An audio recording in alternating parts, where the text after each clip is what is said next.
একজন লোক রাসূলুল্লাহর এই দুরবস্থা দেখে তার বাগান থেকে 1 গ্লাস আঙ্গুরের রস নিয়ে আসছে, রাসূলের হাতে দিয়ে দিল। নবী করিম সাল্লাল্লাহু আলাইহি ওয়াসাল্লাম আঙ্গুরের গ্লাসটা হাতে নিয়ে বললেন, তোমার নাম আত্তাস? লোকটি বলল, আমার নাম আত্তাস। তোমার বাড়ি ইউনূস আলাইহিস সালামের গ্রামের সেই এলাকায়? তিনি বললেন, হ্যাঁ। কিন্তু আপনি জানলেন কি করে আমার নাম আত্তাস এবং আমার বাড়ি ইউনূস আলাইহিস সালামের এলাকায়? রাসূলুল্লাহ বললেন, হযরত ইউনূস নবী, আমিও নবী। এক নবীর খবর আর এক নবীর কাছে থাকে। 1 গ্লাস শরবত খেয়ে রাসূলুল্লাহ হাত উত্তোলন করলেন আল্লাহর দরবারে। ক্ষুধার্ত, নির্যাতিত, রক্তাক্ত রহমতের নবী দুহাত তুলে বলছেন, আল্লাহ, এই কাফেরেরা ওরা বোঝে নাই যে আমি তোমার নবী, ওরা বোঝে নাই যে আমি তোমার রাসূল, ওরা যে আমাকে মারলো, এই অপরাধে তুমি এদের উপরে গজব দিও না, আল্লাহ এদেরকে হেদায়েত নসিব করে দাও।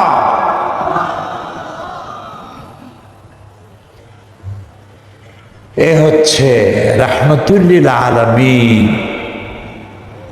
সমস্ত মানুষের জন্য তিনি রহমত হিসেবে এসেছিলেন। মার দাঙ্গা করে ইসলাম প্রতিষ্ঠা করতে আসেন নাই। পার্শ্ববর্তী এলাকা তায়েফ, 60 মাইল দূরে,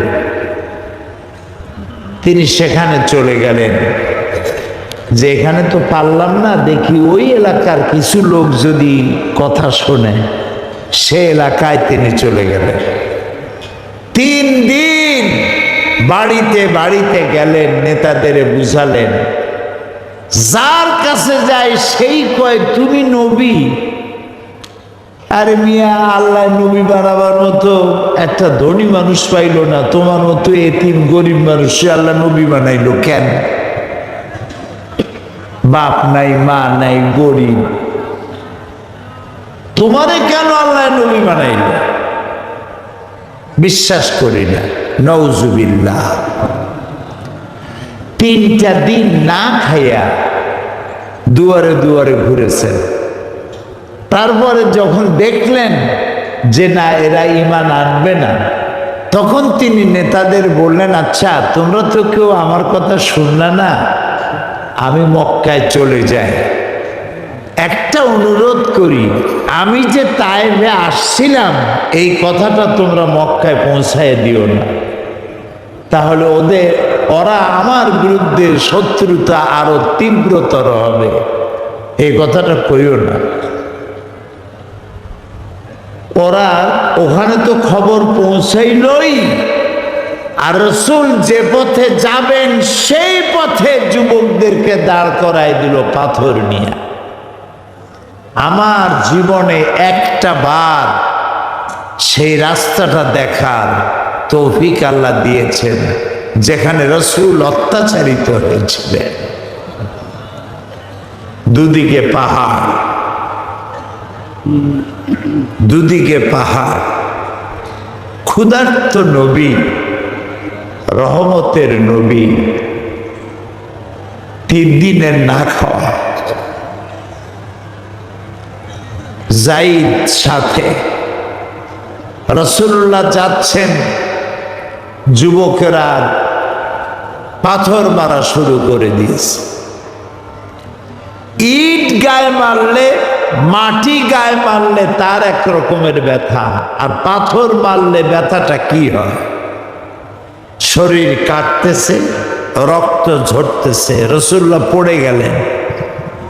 যুবকেরা এসে জোর করে ধাক্কা মেরে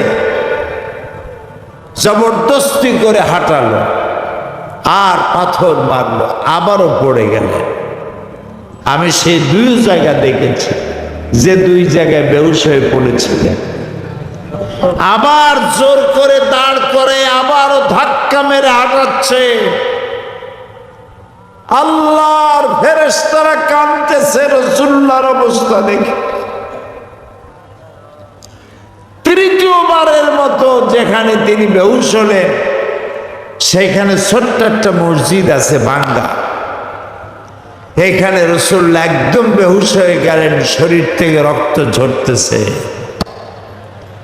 যখন তিনি হুশে এলেন, হযরত জিবরাইল বললেন, ইয়া রাসূলুল্লাহ, আপনার এই কষ্ট দেখে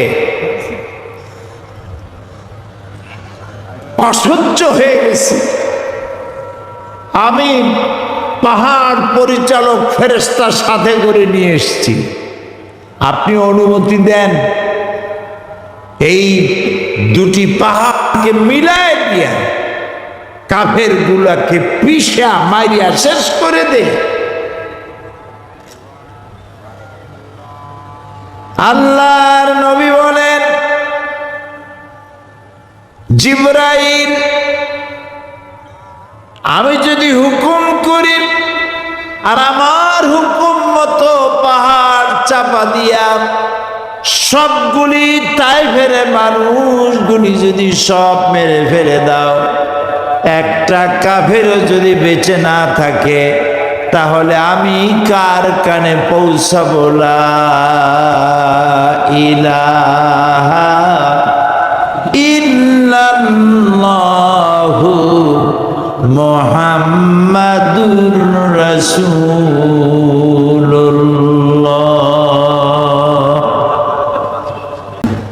কি দয়া! 13টি বছর মানুষকে দ্বীনের কথা বুঝালেন, তাওহীদ বুঝালেন, রিসালাত বুঝালেন, আখিরাত বুঝালেন। এখন একটি পর্যায়ে এসে গেছে, কি হয়ে যায়? কুফরি হয়ে যায়। রাসূলুল্লাহকে কেউ তাওহীন করলে, অসম্মান করলে, সমালোচনা করলে কাফের হয়ে যায়। যারা বলেন কি হয়ে যায়? কত বড় মর্যাদা! রাসূল পাক সাল্লাল্লাহু আলাইহি ওয়াসাল্লাম, তার সামনে সাহাবায়ে কেরাম বসা, হুজুর কথা বলছেন, সাহাবায়ে কেরাম তারাও কথা বলছেন। কথা বলতে বলতে এক পর্যায়ে সাহাবীদের গলার আওয়াজ বড় হয়ে গেছে। হুজুরের গলার আওয়াজ শোনা যায় না, সাহাবীদের গলার আওয়াজটা বড় হয়ে গেল। আল্লাহ রাব্বুল আলামিন এতটুকুও বরদাস্ত করলেন না, আমার নবীর গলার আওয়াজের চাইতে তোমাদের আওয়াজ বড় হলো কেন? সঙ্গে সঙ্গে ওহী নাজিল হয়ে গেল। আল্লাহ রাব্বুল আলামিন বলেন, ইয়া আইয়ুহাল্লাযীনা আমানু লা তারফাউ আসওয়াতাকুম ফাওকা সাওতিন নবী। ও বিশ্বাসীরা, খবরদার! তোমরা যারা ঈমান এনেছো, শোনো, তোমাদের গলার আওয়াজ যেন আমার নবীর গলার আওয়াজের চাইতে বড় না হয়ে যায়। যদি তা হয়, আনতাহবাতা আমালু, জীবনের সমস্ত ভালো কাজগুলি আমি আল্লাহ বরবাদ করে দেব। আজ পর্যন্ত এই আয়াতে কারিমা রাসূল পাক সাল্লাল্লাহু আলাইহি ওয়াসাল্লামের রওজায়ে আতহারের সামনে সবুজ সাইনবোর্ডের উপরে সোনার অক্ষর দিয়ে এই আয়াতে কারিমা লেখা রয়েছে, সুবহানাল্লাহ। সর্বকালের, সর্বযুগের সর্বশ্রেষ্ঠ মহামানব, সর্বশ্রেষ্ঠ বিশ্বনবী, আল্লাহর পরে যার মর্যাদা, তিনি হচ্ছেন মুহাম্মদুর রাসূলুল্লাহ সাল্লাল্লাহু আলাইহি ওয়াসাল্লাম। তার অনুসরণ করা ইবাদত, তার অনুসরণ করা কি? আর তার নাফরমানি করা কুফরি। আল্লাহ রাব্বুল আলামিন বলেন, নবী আপনি বলুন, কুল ইন কুনতুম তুহিব্বুনাল্লাহ ফাত্তাবিউনি ইউহিব্বুকুমুল্লাহ ওয়া ইয়াগফির লাকুম যুনুবাকুম আল্লাহু গফুরুর রহিম। নবী বলুন, তোমরা যদি আল্লাহকে ভালোবাসো, মুমিনদেরকে শোনানো হচ্ছে, শোনো, তোমরা যদি আল্লাহকে ভালোবাসো, ফাত্তাবিউনি, ও নবী আপনি বলে দেন যে তাহলে আমার অনুসরণ করো। কার অনুসরণ? নবীর। কার অনুসরণ? নবীর অনুসরণ।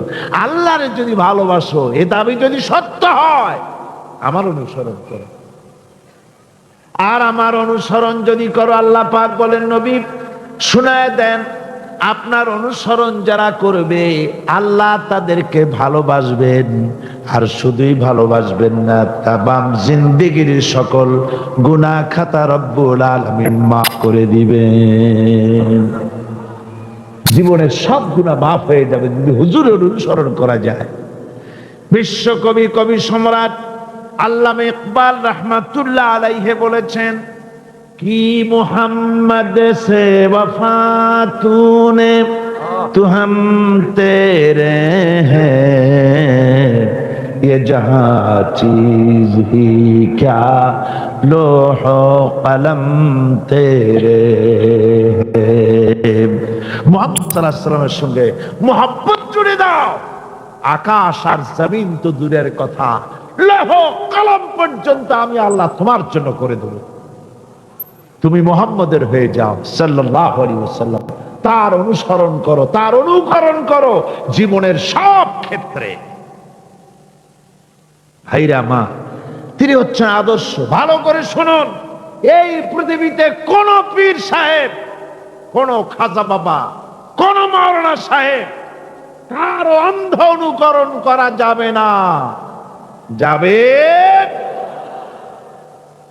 চোখ বুঝে, চোখ বুঝে, বিনা প্রশ্নে, বিনা তর্কে যার অনুসরণ করতে হবে তিনি হচ্ছেন মুহাম্মদুর রাসূলুল্লাহ সাল্লাল্লাহু আলাইহি ওয়াসাল্লাম। বিনা প্রশ্নে।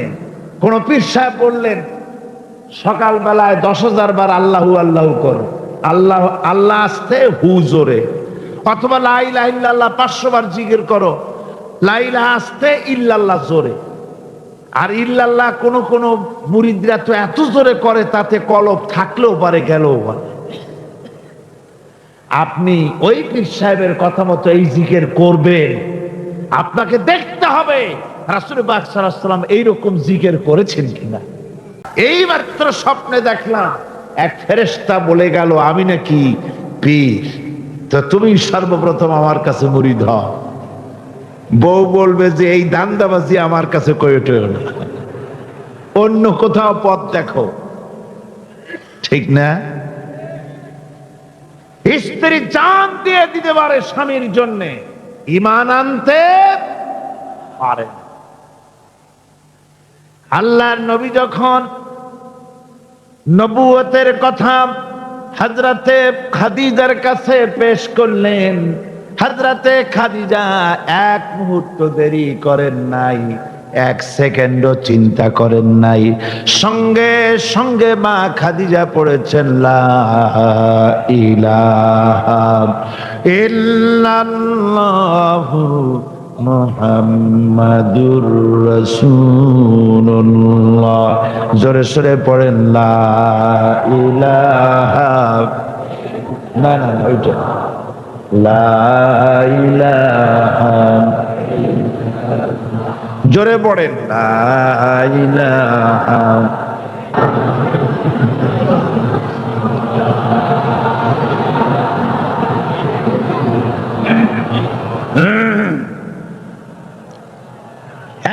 মুহূর্ত দেরি করেন নাই, হযরতে খাদিজা সঙ্গে সঙ্গে ঈমান এনেছেন। আমার বন্ধুগণ, স্ত্রীর সার্টিফিকেট সবচাইতে বড়, তারপরে লোকটির চরিত্র কেমন, সুন্দর সার্টিফিকেট দিতে পারে স্ত্রীর পরে তার খাদেম। তার বাড়িতে যে চাকর থাকে, যেহেতু চাকর বাড়ির ড্রয়িং রুম থেকে রান্নাঘর পর্যন্ত যাতায়াত করে, লোকটি কেমন তা ভালো করে সে জানে। একজন চাকর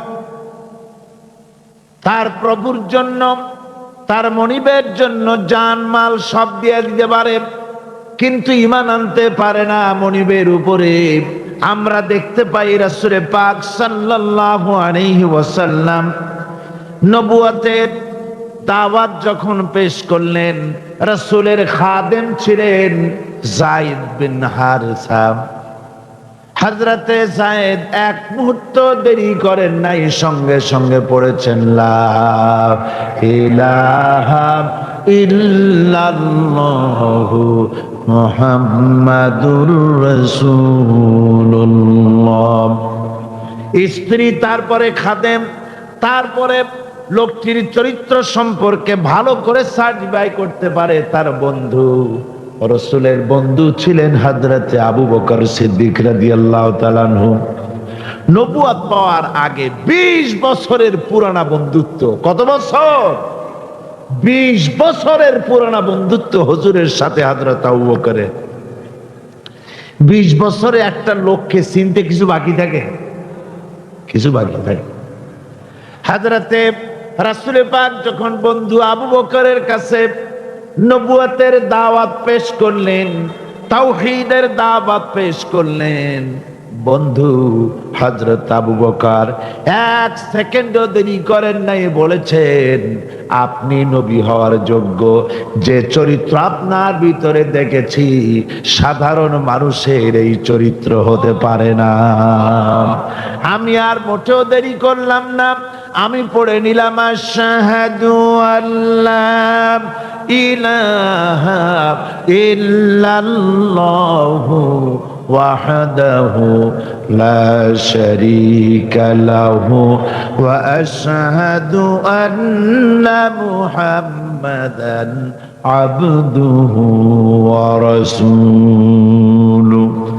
আমার ভাইরা, রাসূল পাক সাল্লাল্লাহু আলাইহি ওয়াসাল্লাম চরিত্রের দিক থেকে শ্রেষ্ঠ চরিত্রবান ব্যক্তিত্ব। আপনি বলেন এই পৃথিবীতে কোন নেতা আছে জীবনে মিথ্যে কথা বলে নাই? মোহাম্মদ, এটা কি সোজা কথা মনে করেন? সহজ কথা? সারা জীবনে একটা মিথ্যে কথা বলেন নাই, সমগ্র জীবনে একটি মিথ্যা কথা বলেন নাই, কাউকে গালি দেন নাই, কাউকে ঠকান নাই, কারো সাথে প্রতারণা করেননি। সুবহানাল্লাহ পড়ে দিল খুলে মুহাব্বতের সাথে জোরে সরে বলেন সুবহানাল্লাহ। কত বড় আযীম ব্যক্তিত্ব!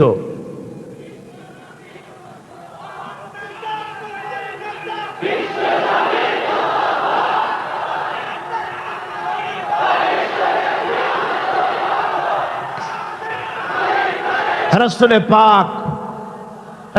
পাক সাল্লাল্লাহু আলাইহি ওয়াসাল্লাম সমগ্র বিশ্বের নেতা, ইমামুল মুত্তাকিন, ইমামুল মুরসালিন, সমগ্র পৃথিবীর মানুষের নেতা, জেনেদের নেতা, সবার নেতা। তাই তোমার নেতা আমার নেতা কে? জোরে বলেন, তোমার নেতা আমার নেতা কে?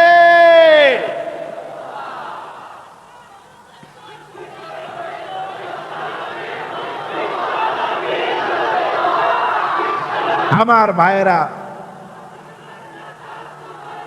এতক্ষণ বললাম, এতক্ষণ বলেছি তিনি বিশ্ব নেতা। এবার শুনুন, রাসূল একদিকে বিশ্ব নেতা, আর একদিকে বিশ্ব নবী। আর একদিকে কি নবী? এর আগে যত নবী এসেছেন সমস্ত নবীরা হলেন এলাকার উপরে নবী, ভাষার উপরে নবী, গোত্রের জন্য নবী, কবিলার জন্য নবী। আল্লাহ রাব্বুল আলামিন বলেন ওয়ালাকাদ আরসালনা নূহান ইলা কওমি।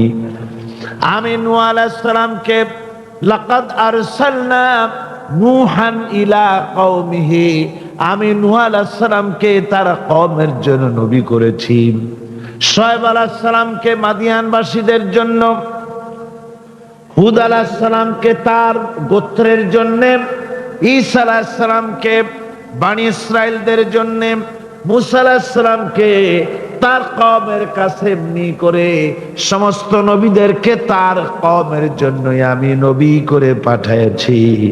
কিন্তু মুহাম্মদুর রাসূলুল্লাহ সাল্লাল্লাহু আলাইহি ওয়াসাল্লামকে বিশেষভাবে কোনো কওমের জন্য আমি নবী করি নাই। সুবহানাল্লাহ। কোন খাস কওমের জন্য মুহাম্মদ সাল্লাল্লাহু আলাইহি ওয়াসাল্লাম নবী নন। তার সম্মান এই পৃথিবীতে সবচাইতে বেশি মর্যাদা কার? হুজুরে। আল্লাহর পরে যার মর্যাদা, আল্লাহর পরে যার মর্যাদা, তিনি হচ্ছেন বিশ্বনবী জনাবে মুহাম্মদ রাসূলুল্লাহ সাল্লাল্লাহু আলাইহি ওয়াসাল্লাম। কিছুক্ষণ পর মা আমার বেরোলেন, মাথার চুল দিয়া পানি পড়তেছে, বুড়া মানুষ। মা আমার কাছে এসে বলল, বাবা তোমাকে মারার পর আমি বড় অনুতপ্ত হয়েছি, মনে মনে অনুশোচনা করেছি, আরে আমার ছেলে তো কোনো খারাপ জায়গায় যায় নাই, কোনো খারাপ মানুষের কাছে যায় নাই, মারলাম কেন? বড় অনুতপ্ত হয়ে গেছি আমি। এই অনুশোচনা করে আমি এই মাত্র গোসল করেছি, আমাকে নিয়ে চলো তুমি বিশ্ব নবী রাসূলুল্লাহর দরবারে। আমার ভাইরা, রাসূল পাক সাল্লাল্লাহু আলাইহি ওয়াসাল্লাম আল্লাহর নবী এমন এক মহান সত্তা ছিলেন যে তিনি দোয়া আল্লাহর দরবারে হাত উঁচু করতে দেরি আছে, কিন্তু দোয়া কবুল হতে দেরি নাই। হিজরত করে মদিনায় এসেছেন, নামাজ পড়তে দিল চায়, কাবা শরীফের দিকে ফিরে যদি নামাজ পড়তে পারতাম দিলটা বড় ভালো লাগতো, কিন্তু হাত উঁচু করে মোনাজাত করতেছেন না, আল্লাহর কাছে বলতেওছেন না যে আল্লাহ তুমি আমার কিবলাটা বাইতুল মুকাদ্দাস থেকে ফিরাইয়া মক্কা শরীফে বাইতুল্লাহর দিকে ফিরাইয়া দাও, মুখেও বলতেছেন না, মনেও না, শুধু আকাশের দিকে বারবার তাকাচ্ছেন, মোনাজাত করেন নাই। মনে মনে আশা পোষণ করতেছেন যদি এমন একটা ওহী নাজিল হয়ে যেত, আল্লাহ রাব্বুল আলামিন সঙ্গে সঙ্গে রাসূল জোহরের নামাজ পড়তেছিলেন, 2 রাকাত পড়া হয়ে গেছে, এমন সময় ওহী নাজিল হয়ে গেল, قد نرى تقلب وجهك في السماء। ও নবী, আমি দেখতে পেয়েছি বারবার আপনি আকাশের দিকে তাকাচ্ছেন। সুবহানাল্লাহ, আমি দেখতে পেয়েছি। فلنولينك قبلة ترضاها فول وجهك شطر المسجد الحرام। আর দেরি নাই, আপনার মনের আশা পুরা হয়ে গেছে, এক্ষুনি আপনার কিবলা পরিবর্তন করুন। হুজুর 2 রাকাত পড়েছিলেন বাইতুল মাকদাসের দিকে ফিরে, বাকি 2 রাকাত তিনি মক্কা শরীফের কাবা শরীফের দিকে ফিরলেন। আজও পর্যন্ত সেই মসজিদ আছে, সাক্ষ্য দিচ্ছে নবীর কথা কিভাবে মঞ্জুর হয়। মসজিদে কিবলাতাইন মদিনা মুনাওয়ারায় সে মসজিদ আজও আছে। ভাইরা আমার, রাসূল পাক সাল্লাল্লাহু আলাইহি ওয়াসাল্লাম এত বড় মর্যাদা সম্পন্ন ব্যক্তিত্ব, মহান ব্যক্তিত্বের উম্মতের মধ্যে আল্লাহ আমাদের শামিল করেছেন। শুকরিয়া স্বরূপ আমরা পড়ি আলহামদুলিল্লাহ। জোরে সোরে পড়েন আলহামদুলিল্লাহ। আমার ভাইরা, মর্যাদা এত বেশি আল্লাহ রাসূলকে আল্লাহ রাব্বুল আলামিন দান করেছেন।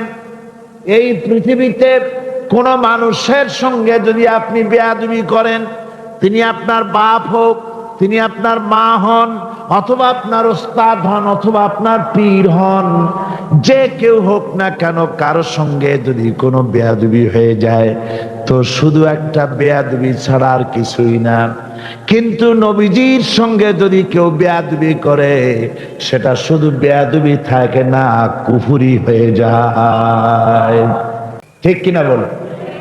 সাহাবায়ে কেরাম রিদওয়ানুল্লাহ তাআলা আলাইহিম আজমাইন, তারা এরকম জিকির করেছেন কিনা? যদি রাসূল এরকম জিকির করে থাকেন, সাহাবায়ে কেরাম এরকম জিকির করে থাকেন, অবশ্যই সেই জিকির আমরা করব। ঠিক কিনা? অন্ধভাবে কাউকে গ্রহণ করব না।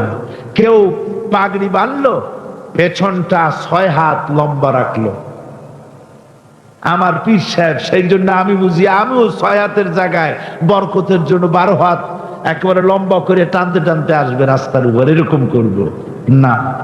জামাটা কেমন হবে, মোছটা কেমনে কাটবো, দাড়িটা কিভাবে রাখবো, টুপিটা কিভাবে লাগাবো, খানা কিভাবে খাবো, তারপরে কিভাবে কি করব আর না করব, সবটার মানদণ্ড হচ্ছেন কে? উসওয়ায়ে হাসানা। লাকাদ কানা লাকুম ফি রাসূলিল্লাহি উসওয়াতুন হাসানা।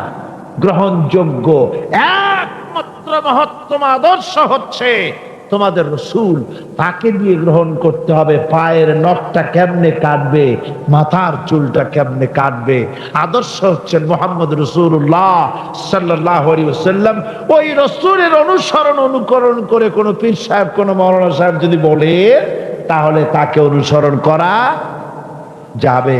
তবে মিলায় দেখতে হবে যে কথা ঠিক আছে কিনা, উনি যা বলছেন, উনি যা করছেন, ওইটা ঠিক আছে কিনা। তাহলে তা না হলে ধোকায় পড়ে যেতে হবে। কি যে পড়তে হবে? ধোকায় পড়ে যেতে হবে। আজকাল তো নানান রকম বাইর হইছে, বুঝলেন না? নামের আগে সৃষ্টি লাগায় দেয়। ওই যে ঢাকার কাছে এক জায়গায় একটা সদরদ্দি সৃষ্টি হইল, তারপরে তাকে উঠায় দেওয়ার জন্য কত সংগ্রাম হলো, কত মানুষ মরলো। আপনার পত্রিকা পড়েন নাই? সে বলেছে রোজা না রাখলে চলবে, ইফতার আসরের সময় করলে হবে, আর রোজার দিন দুপুরের সময় চিড়ে চিড়ে খাইলে অসুবিধা নেই, বুঝলেন? যশোরে গেলাম, সেখানে শুনলাম সেই পাকিস্তান আমলে এক পীর নাকি আসছিল, এসে বলে গেছে, ভাই আসল পর্দা মনের পর্দা, এর থেকে বাইরের কোনো পর্দা না। লোক দেখা না পর্দারা করে লাভ কি? আসল পর্দা মনের পর্দা। তারপরে মনে মনে নামাজ পড়ো, মনে মনে রোজা রাখো, মনে মনে হজ করো, যাকাত দাও, মনটা সাফ হয়ে গেলে তোমার আর কোনো অসুবিধা নাই। এই মনের পীর আসলো, আমি সেই এলাকায় গেলাম, যাইয়া শুনি এই রকমের কাম করছে। আমি বললাম, ওই লোকটা যদি আবার আসে, আম গাছের সাথে বাঁধতে থুইও। তারপরে সে যখন বলবে যে আমার তো পেশাব পায়খানা করা লাগবে, আমারে ছাড়ো, তোমরা বলবা যে না, ছাড়া যাবে না। মনে মনে যদি নামাজ পড়া যায়, মনে মনে পেশাব পায়খানা করুন। যদি বলে আমার ক্ষুধা লাগছে অথবা পানি পান করব, তৃষ্ণা লেগেছে, বলতে হবে মনে মনে যদি রোজা রাখা যায় তো মনে মনে খাওয়া দাওয়ার কামটা সারিয়ে নেন মেহেরবানি করে। এই ধরনের কিছু সংখ্যক লোক বেরিয়েছে, যাদেরকে লোকেরা সাহাবীদের চাইতে, নবীদের চাইতেও বড় মনে করে। আশ্চর্য কথা, বিভিন্ন জায়গায় এ ধরনের পীর হয়, তাদের আবার নওরোজ অনুষ্ঠান হয়, তাদের জন্ম দিবসে তাদেরকে গোসল করানো হয়, সেই গোসলের পানি আবার মুরিদেরা খায়। জোরে কর নাউজুবিল্লাহ, জোরে কর নাউজুবিল্লাহ।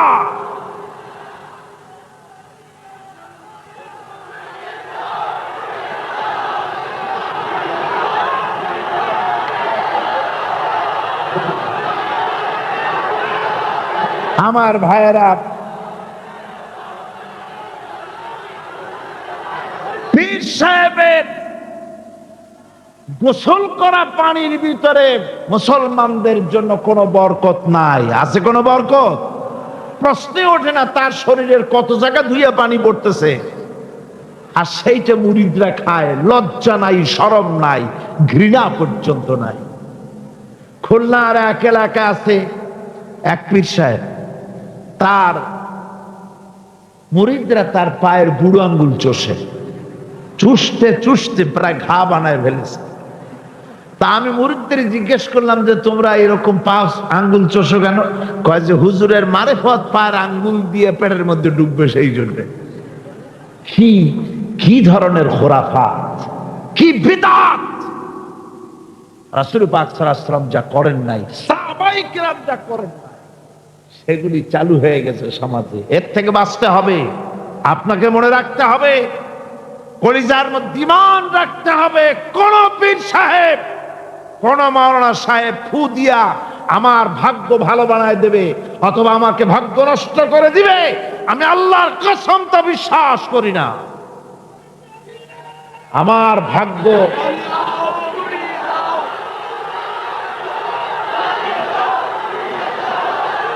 আমার ভাগ্য, আমার তাকদীর ভালো বা খারাপ এ সবটা হতে পারে আল্লাহর পক্ষ থেকে। কার পক্ষ থেকে?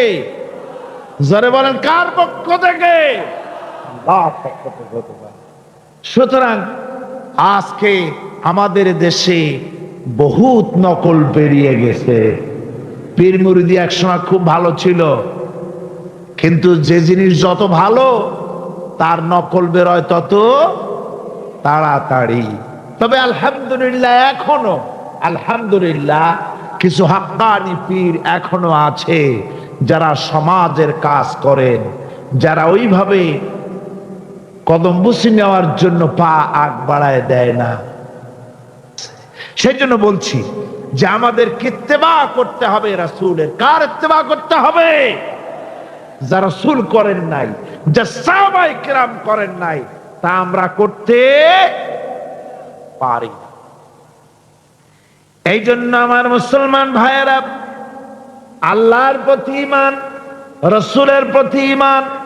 ঈমানের অর্থ হলো আল্লাহর নবীর যে কথাগুলি তিনি বলে গিয়েছেন তার ওসওয়াকে ধরে রাখা, রাসূলের আদর্শ দিয়ে পায়ের নখকাটা থেকে শুরু করে মাথার চুল পর্যন্ত গ্রহণ করতে হবে।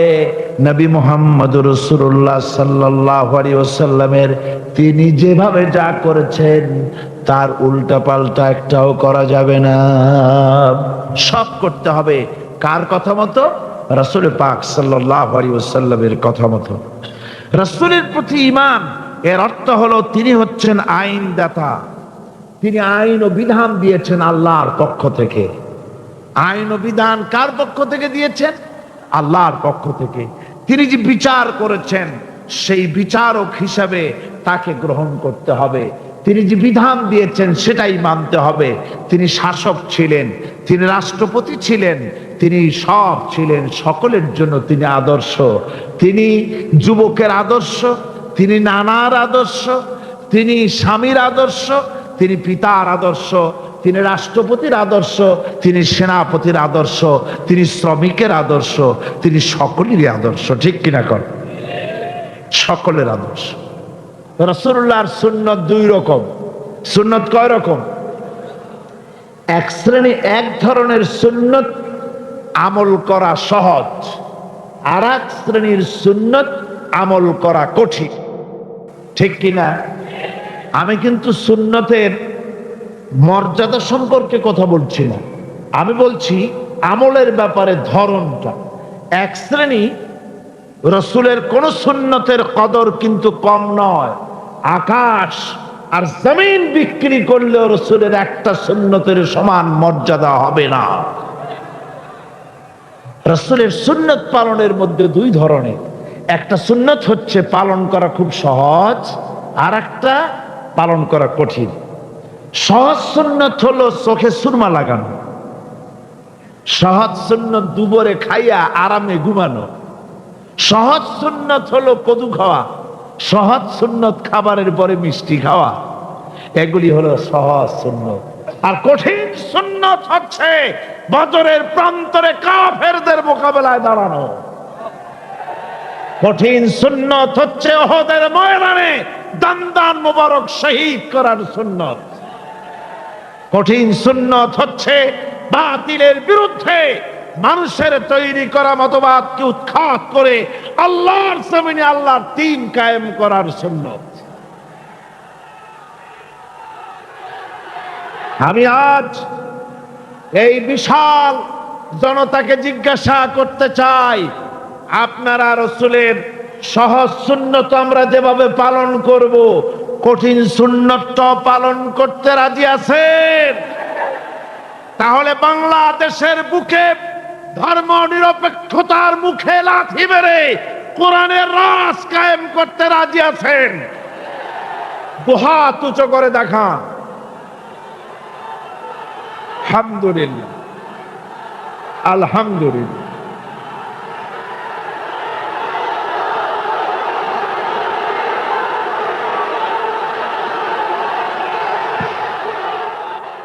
اللهم آمين. ربنا ظلمنا أنفسنا وإن لم تغفر لنا وترحمنا لنكونن من الخاسرين. ربنا لا تزغ قلوبنا بعد إذ هديتنا وهب لنا من لدنك رحمة إنك أنت الوهاب. رب العالمين, গভীর রাত পর্যন্ত তোমার বান্দারা বান্দিরা দীর্ঘক্ষণ ধরে আমরা তোমার কোরআনের কথা শুনেছি। আল্লাহ, তুমি দয়া করে মেহেরবানি করে সবটুকুন জনাবে মুহাম্মদ রাসূলুল্লাহ সাল্লাল্লাহু আলাইহি সাল্লামের রূহ মুবারকে পৌঁছে দাও। সারা জীবন ধরে যত গুনাহ আমরা করেছি আল্লাহ, তোমার কাছে বিনীতভাবে মাপ চাই, আমাদের জিন্দেগির গুনাহ খাতা মাফ করে দাও। রব্বুল আলামিন, আমাদের মা বাপ যারা দুনিয়া থেকে বিদায় গ্রহণ করেছে, মা বাপের কবরগুলিকে জান্নাতের টুকরা বানায়া দাও। মা বাপ আমাদের যাদের বেঁচে আছে সুস্থ রাখো, ভালো রাখো, ঈমানের সাথে রাখো। রব্বির হামহুমা কামা রব্বায়ানি সগীরা। আয় আল্লাহ রাব্বুল আলামিন, এ বিরাট বিশাল তাফসীরুল কোরআন মাহফিল আর একটি দিন আমাদের সামনে আছে। আল্লাহ, তুমি দয়া করে মেহেরবানি করে আগামী দিনটা তোমার কুদরতি নিজাম দিয়া চালায়া দিও। তোমার বান্দা বান্দীদেরকে স্রোতের মতো এই বিশাল প্যান্ডেলে সকলকে সমবেত হওয়ার তৌফিক দিও রব্বুল আলামিন। আর যারা তোমার দ্বীনের কথা বলবেন, সহিভাবে সুন্দরভাবে দ্বীনের কথাগুলি বলার তৌফিক দিও। আমি দোয়া চাই আপনাদের কাছে, প্রায় প্রত্যেক দিন কথা বলতে হয়, দোয়া করুন কোরআনের কথাগুলি বলার জন্য যেমন স্বাস্থ্য আর কণ্ঠস্বরের প্রয়োজন, আল্লাহ যেন দয়া করে তার এই নগণ্য গোলামকে দান করে। রব্বানা তাকাব্বাল মিন্না ইন্নাকা আনতাস সামিউল আলিম ওয়া তুব আলাইনা ইন্নাকা আনতাত তাওয়াবুর রহিম। সুবহানা রাব্বিকা রাব্বিল ইজ্জাতি আম্মা ইয়াসিফুন ওয়া সালামুন আলাল মুরসালিন আলহামদুলিল্লাহি রাব্বিল আলামিন। واجعل آخر كلماتنا عند الموت لا إله إلا الله محمد رسول الله. السلام عليكم ورحمة الله.